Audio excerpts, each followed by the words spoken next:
Hello, everyone. It's Graham Cope with another My Music. Now, I'm feeling very B. Graham today. And in a minute, I'm going to talk Becharlotte. Okay. But first, this.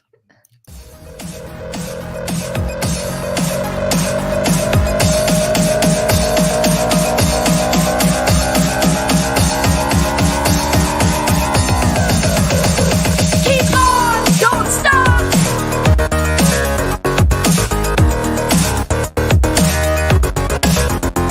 Keep on, don't stop.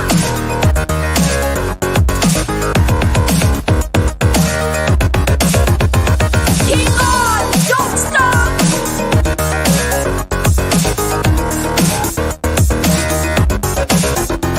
Keep on, don't stop.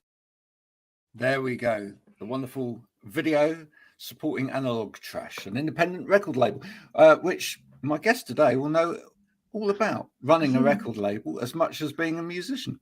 Do you not? Yeah, yes. What made you decide to start your own label? It's always something that I've wanted to do, to be honest, since, like, honestly, for as long as I can remember. Even when I was like 16, 17, I've always thought, I want to do something that helps other young artists. And as of then, I'm now 25, and yeah, I just wanted to do it. I've wanted to do it for so long, and I was able to get some support and funding from Youth Music, which meant I could run some songwriting camps that I was already doing, but then with funding, and then also to launch the label. So I just thought, yeah, let's do it. I thought I'd have to wait till I was a bit older and had some money to do it. But I just thought, you know what, let's go. No time like the present. So I mean, it is something you can learn to do these days, is, the business management side of music, which back in my day, many generations ago, when we were going into music, there were managers and people that were involved in the music business, but they didn't really have any kind of qualifications in all of that. People just kind of fell into it. I mean, are you very conscious of it's so important to know the business side of music these days in order to be able to make it?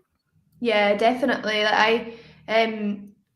When I left school, I went to do music business at college in Glasgow. I'm from Dundee, but I went to college in Glasgow to do music business because at that time I had no idea anything about the music industry. Like, I wrote some songs, I went to open mic nights and gigs, had no idea what a record label was, what a major record label was like, I had just had no idea about any of it. So I went to study that because I thought, I'm going to need to know something about it. So that was really useful because you did a bit about labels, a bit about law, a bit about everything really. And so that was helpful to know, because once I was doing that course, at the same time I was then starting to have conversations with managers or lawyers or labels, and I had at least had a little bit of an idea of what they were talking about, rather than just being like, yeah, okay, let's do it. Your music explores not only in some ways some different kinds of genre in terms of the way that it's constructed, but also some quite interesting subject matter in terms of vulnerability and self-discovery. How did you decide that you were going to be? Is it very autobiographical? Is it some, you kind of inhabiting other people's kind of stories as well? Or? Yeah, it's always like, my first song I ever wrote when I was about 13 or 14 was just words and things I was thinking at the time in my head, and feelings that I couldn't maybe express, or things that were going on in my life, and I've just kept doing that ever since. That's kind of, it's always the place where I start with my songwriting. And sometimes there's been occasions where I will, choose to write a song about a character that I've seen in a film, or I'm writing a song to a brief for some specific project or something. But a lot of the time, yeah, it's usually real life stuff, things that is difficult to say in real life, but if I put it in a song, I'm like, great, that's that covered. Next. Well, clearly you're from Scotland, What part of Yes. Scotland are you from? I'm from Dundee, northeast, east coast.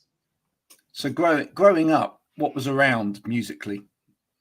I was, I guess, like there was always music going on around me and my family. Like my mum and my dad played a lot of music and stuff. But then as I started to go or write my own music and go to open mic nights and that, there was a really good scene, a music scene in Dundee. It was mostly in more sort of folk music at that time, to be honest, and maybe more like band, indie band sort of stuff. So there wasn't very many teenage pop. Did you do the old? Did you do the folk nights? Did you do the sort of go along with a song? Yeah. And watch everyone else. Yeah, I love that, and I met so many like great people that I'm in contact with today that then helped me out or I helped them out. And so yeah, I'm really grateful that at that time when I was starting to go out and try and find some gigs, that there was a lot going on. I don't think there is as much currently, to be honest, in terms of like emerging kind of nights or stuff like that. So I am grateful that at that time there was that I could go to and build up my confidence and experience of gigs and then see other people play shows. It's such an important part as well of being an artist, I think. I interviewed a young artist called Sylvie a little while back, who's also from Scotland. I don't know whether you know her. Yeah. Yes, I know her. And she did a documentary for the BBC about music coming out of Scotland and the fact that suddenly there's a lot of young Scottish talent coming out of Scotland. What is it do you think about Scotland now that's producing such a great lot of talent? Well, firstly, I love Sylvie. She's great. She came to one of my songwriting camps, so yeah, she's lovely. Really buzzing for her with everything that's going on. But yeah, in terms of Scotland, I think there's always been lots happening up here.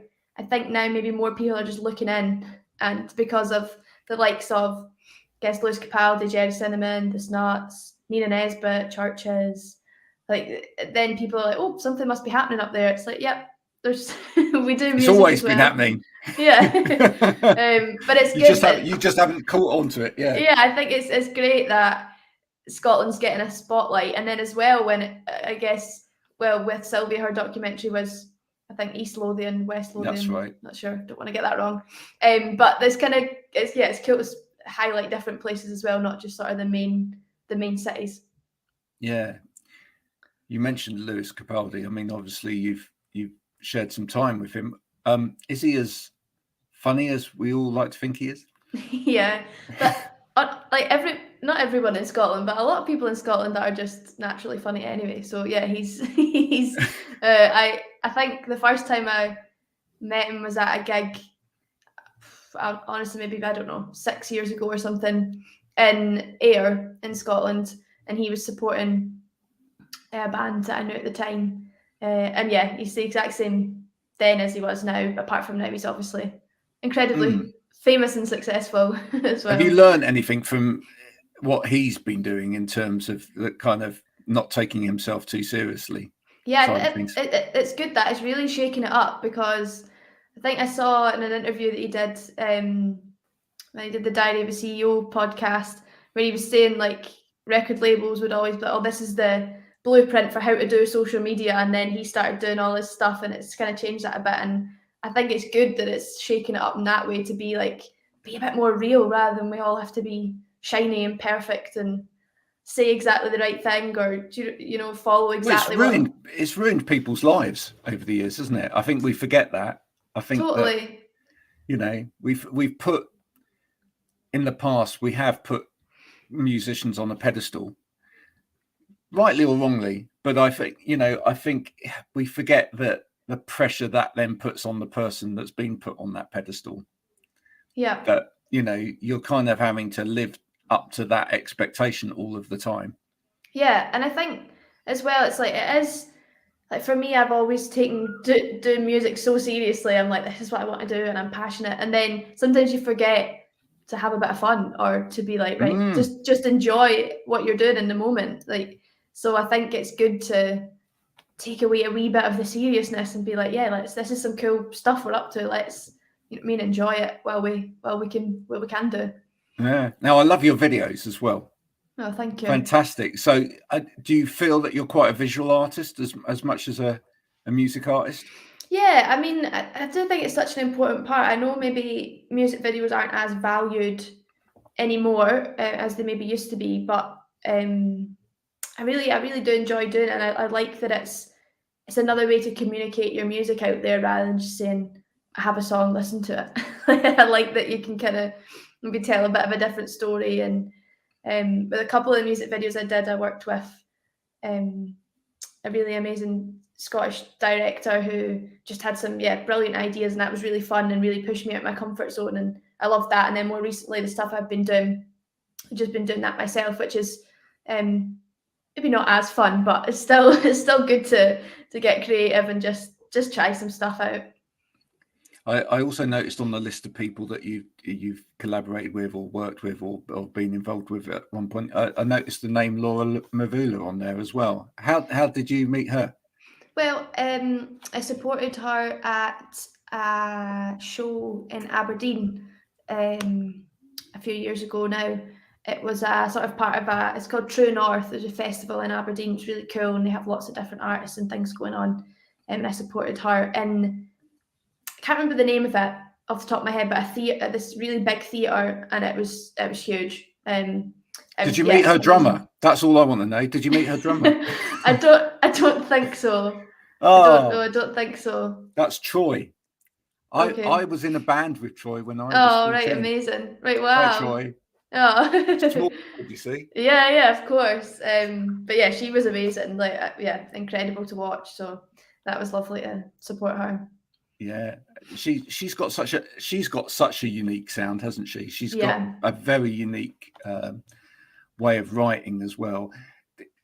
What do you challenge yourself with in terms of writing to make sure that you're kind of pushing yourself all of the time?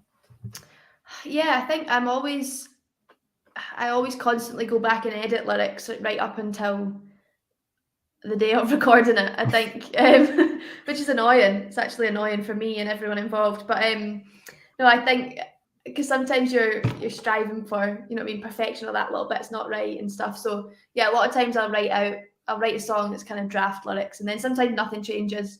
I'll keep it the way it is. But I always try and, I guess, push myself to find new ways to say maybe the same thing, or just to try and not always use the same words or always use the same sort of I guess intention. And recently with a body of work that I've been working on, I've been trying to have a couple of songs in there that aren't just sad or coming from a sad place, that are a bit more celebratory and like kind of try to get a bit of that. So that's hard. Is that hard though? I mean, it's everyone that I talk to, and I've been there, seen it, done it myself. Writing a song which is upbeat is quite hard, isn't it? Yes, it is, and everyone without else, it sounding cheesy. Exactly, that's the hard thing. But yeah, I've always, like, since I started on acoustic guitar, and then I started writing with a loop pedal, and then I started writing. I started on Cubase and started to try and produce my own music as well. And ever since I started building my own tracks and stuff like that, I would always, even if it was a sad thing, I would always want the music and the production around it to be like, oh, I can move to this, or it makes me feel good, it makes me feel something. So I try and always look at it that way, even if it's like really sad, something I'm saying, or a bit depressing. It's like, well, it feels good, kind of to contrast it a little bit. I've always, I guess, just naturally kind of done that. Are there people that you're listening to at the moment that you think are absolutely cracking it in terms of music? Yes, lots, I guess. Who's being inspirational in terms of Becharlotte's, tape player? Yeah, I'm a big They're fan a thing again, folks. They're a thing. They are. I'm a big fan of Self-Esteem. Big fan of Lizzo, particularly those two, in terms of they've publicly spoken about setbacks or feeling like giving up at certain points, but then they've kept going, and then they've had this great success later on, which to like when people think it's later on, I guess, than being early 20s or something. So I find that really inspiring that they just keep going and they just keep putting out their tunes and they're like, no, this is me, this is who I am, take it or leave it. I love the self-esteem stuff on social media as well. I love the kind of just the white, you know, almost like typed post-it note type thing. No, I love that. And I'm always just inspired by I guess artists that are, I feel like it's happening more and more nowadays that artists feel like they can be more honest online and talk about either the industry or life or whatever. And I think I do find that really comforting to know that other people have those doubts or worries or whatever, no matter how successful they've been. So yeah, they're definitely a couple I've been listening to a lot recently. But now she had one of self-esteem. She had one of the most memorable performances, I think, of a long time on Jules Holland. Is that a show you would love to do? Yeah, I mean, yes. Is that a dream? I'm there. 100%.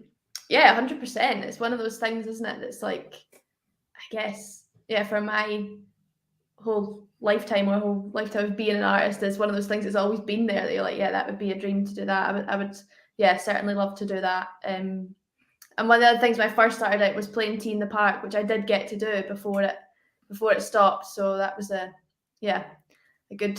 I'm glad I got to do it. So what else is on the ambition list for you over the next kind of year or two? I'm got a lot more singles coming out this year, which I'm excited for. I would love to play some more shows, some more full band shows. And I guess, just for me, I haven't up until this point been able to release music as consistently. So I'm really enjoying that, being able to release music and even though at times I wish there was more of a team, but it is just me. It is good to it is good in that sense because it means you can just release music and you don't need to go through all the hoops. But some music, some shows, and then with the label as well, working on that with the artists that we've got, and maybe. Do you find that hard balancing the time of that?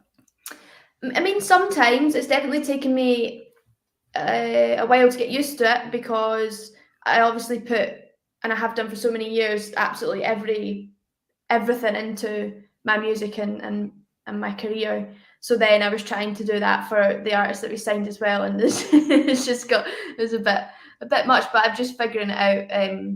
And I really enjoy being creative for other people's music and projects too. And currently, it's as independent as a record label as it gets, I guess. But and there's a lot of jobs to do. But it's good. It's good to learn. I'm enjoying learning it. I'm enjoying being on that side of it too. It definitely gives you a bit of a different perspective. Where did the name come from, by the way? Becharlotte. Becharlotte. Well, my name is Charlotte, and so you've always been Charlotte. Yeah, I've always been that. My last name starts with a B, but I think I used to go by just my normal name, my full name, when I first started out, and then when I started to make, I guess, more pop sounding stuff or a bit more produced, I wanted to switch it up a bit, and I spent ages trying to think of a band name or an artist name or whatever, and then I just landed on Becharlotte. And at that time, I guess still, I'm just very advocating for being yourself, and I'm not trying to be. Well, I was going to say, it feels like that kind of statement. It feels like a really positive statement about, I'm going to be this. Yeah, exactly. And it's hard to not get caught up in what other people want or what other people want you to be or whatever. But I think I've always just tried to stay true to that or be myself as much as possible. Do you find yourself giving a lot of advice to young musicians? Yeah, definitely. But I enjoy doing that, and I think I always just think with what I'm doing with the record label or running songwriting camps, or like I just always think, what would I want or what did I need at that time when I was 16, 17 and had no idea what the industry looked like. And I wanted somebody to give me some advice and help me out a wee bit or stuff like that. So I'm just kind of, I like to help out if I can. But does part of that feel like a collaborative process as well? I mean, you're helping people, but at the same time, you're seeing that talent come through. Do you ever go, wow, you and I, we should do something? Yeah, definitely. I mean, through organising the songwriting camps, I've met so many amazing artists now, and I've had a chance to write with them as well and work with them a lot of them. So yeah, it definitely happens a lot, and it's good when you feel like you're putting a lot into something or a lot of your own energy and self into something, and that feels appreciated as well. It always helps.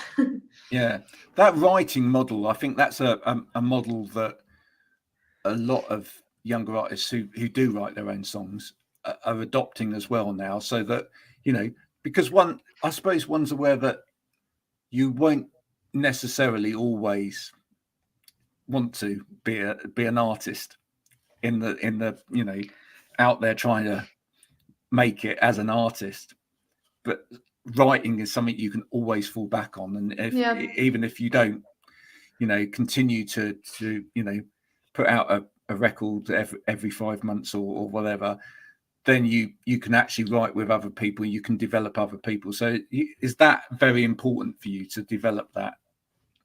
Yeah, I think so. I've always really enjoyed writing songs, and it did take me a while to enjoy co-writing as well and collaborating with other artists, because it was just so nerve-wracking. It was so scary. And when I was signed to Sony, I would go to all these different songwriting sessions with people I'd obviously never met and write songs with them instantly in the day, and sometimes it'd be in different countries or random places, and it was intense, but it was good because I did start to, once I could breathe and not be too nervous about it, I did start to enjoy it, and then I went to a couple of writing camps myself, and